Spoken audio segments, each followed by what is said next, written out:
Television showed the suburban way of life, but two subcultures presented other points of view. One was the beat movement in literature. These writers made fun of the conformity and materialism of mainstream American society. Their followers were called beatniks. They rebelled against consumerism and the suburban lifestyle. They did not hold steady jobs and lived inexpensively. They read their poetry in coffee houses.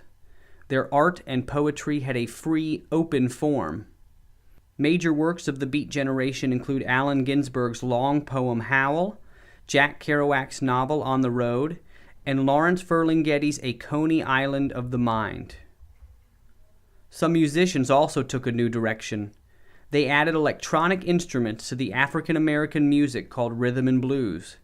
The result was rock and roll. The new music had a strong beat.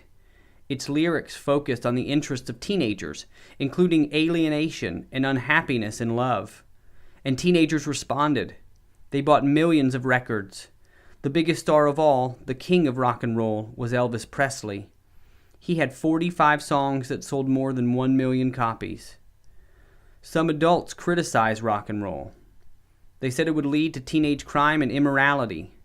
But television and radio helped bring rock and roll into the mainstream. Many of the great performers of the 1950s were African American. Nat King Cole, Lena Horne, Harry Belafonte, and Sidney Poitier were popular with white audiences. They led the way for later African American stars. Jazz musicians like Miles Davis and Dizzy Gillespie also entertained audiences of both races. The most popular black performers were the early rock and roll stars, like Little Richard and Chuck Berry. Television was slow to integrate. One of the first programs to do so was Dick Clark's popular rock and roll show American Bandstand. In 1957, Bandstand showed both black couples and white couples on the dance floor. Before integration reached radio audiences, there were stations that aimed specifically at African American listeners.